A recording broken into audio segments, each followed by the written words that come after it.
Have the Lucha Brothers been offered a WWE deal? An AEW star returned on Dynamite last night, and an AEW Gimmick match and title match have been added to All In. Stay tuned for the news. Lucha Brothers News Manifest. What's going on, Andrew? Well, this week it's been widely reported that the Lucha Bros AEW contracts are expiring, and there are discussions about both Penta and Rey Fenix heading to WWE. Some Fightful adds some more. They say those that we've talked to said that AEW had wanted to re-sign them, but the process kept getting delayed by Penta and Fenix. Over the past few weeks, it became evident to AEW that the duo weren't looking to re-sign. They go on to say, we can confirm there have been discussions internally about bringing them into the company. Those that we've spoken to believe that the Lucha Bros want to be a package deal and don't want to go to NXT. One source close to the duo says it wouldn't be surprising to see them in Orlando to prepare for the defection sooner than later. Fightful goes on to say, perhaps the most surprising element is that we've had numerous sources close to the duo that say they've been pretty open in claiming that they've had WWE talks already, and that there is a preliminary offer on the table similar to that of what AEW was offering. When we reached out to WWE sources, they said, "Get your hands off my Phoenix!" No, they didn't. They said they wouldn't comment on the matter. It seems like a foregone conclusion that they're heading that way, and I like the fact that they're at a point where they can state their terms and go, we don't want to go to NXT for a bit. Guess where the big boys play? And I think WCW. And it feels like the right fit rather than for them to go to NXT, I feel like, as well. The fact that there was offered sort of like a similar deal to what AEW was offering, I think that goes to show that maybe they themselves think, oh, well, we've done everything we can maybe do in AEW, and I think it's time to move on to something a little bit different. Like, good for them for doing so. We're going to keep an eye on this one at Cultaholic.com. A gimmick match and a title match added to AEW All In's card. But one match that was possibly under question was the TBS title match. That's due to some behind-the-scenes goings-on involving Britt Baker, MJF, and Alicia Atout. Well, Baker was back on Dynamite last night, kind of, sort of. Yes, she was. So following Camille's handicap match win on Dynamite, Monet thanked the Young Bucks for suspending Britt Baker. However, she was then interrupted by Tony Schiavone, who revealed that Christopher Daniels had informed him that Baker's suspension had been lifted. And with that, we now throw to Britt Baker live via satellite. Baker took some shots at Monet, saying that when things don't go her way, she kind of takes a ball and goes home, and that felt like a little bit of a reference to her walking out of WWE following the creative disagreement over the women's tag team titles.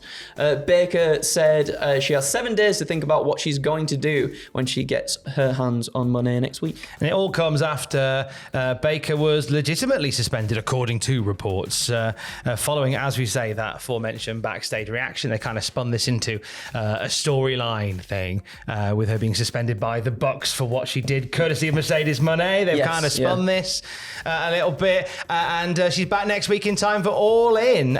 Do we see a title change? There was part of me that thought maybe, but I think in the light of all things that have recently been reported to have happened, I think Monet's probably leaving with the title still. Maybe, I'm not sure. This segment sort of, and I think it's definitely down to the suspension and Britt maybe not being there in person, but it definitely felt like all the drama sort of surrounding perhaps Britt Baker has maybe sort of dulled people a little bit on this feud slightly. The crowd reactions, at least from watching from the TV side of things, maybe at the arena it was a bit louder and whatnot, but it felt like things were a little bit dulled.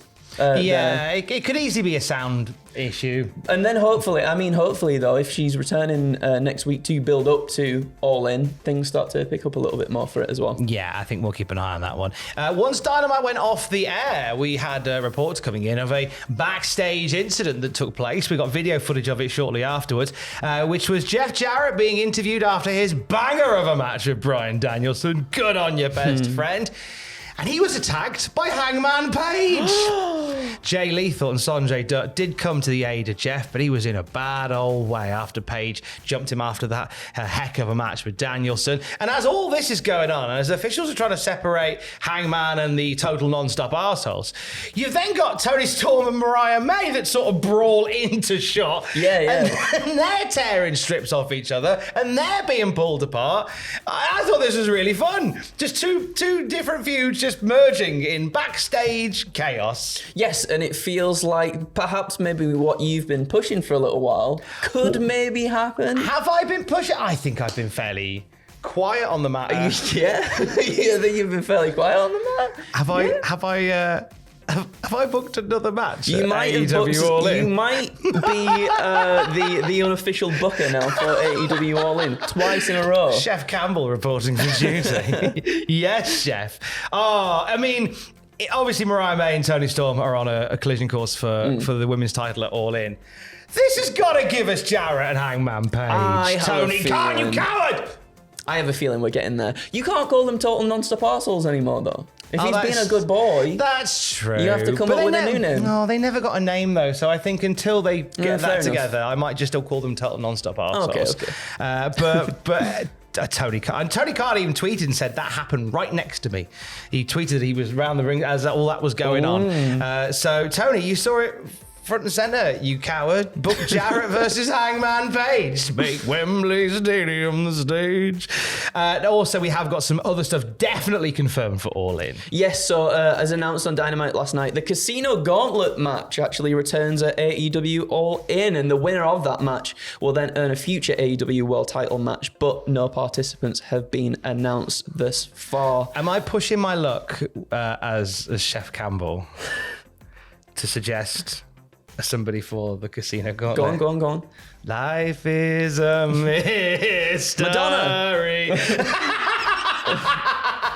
I mean, if she's not free, get Grado in there, you cowards. Go on, get him in there. Grado is in the area for All In. He's doing It's Yourself live on stage the night before All In at the Garage in London. I'd love for you to come by, Grado and friends. Some special mystery guests. Oh. You never know who's popping up to hang out with Grado. Exciting. Get tickets to see that. So he's around. Yes.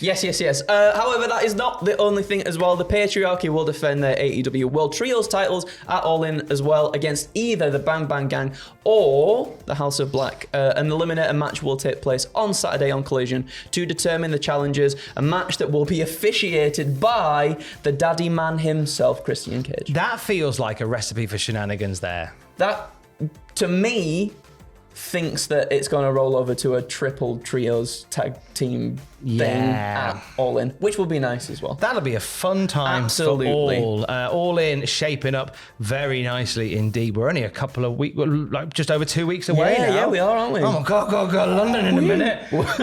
Forgot about that. Sorry, Mama, gotta go to London. Really excited to come down and spend some time in London, in and around Wembley Stadium. We're gonna have a really good time. You might have seen a move on the internet doing the rounds this week. It's a young lad who is only 17 years old, and he hits a stomp on his opponent who's leaning over the rope. I've seen this, yeah. And as the guy ricochets up, he catches him with a powerbomb. Unreal. It's a really incredible bit of business. I had a chat with Leon Cage, who's the guy that did that move. He's only 17. He's from South Wales. He's from Swansea, and he's great fun. He's a real good bloke, and you can check out the interview on our podcast feed right now. And with the very latest wrestling news throughout the day, you can check out cultaholic.com. Kiss. Love you, bye. Book it, Tony, you coward.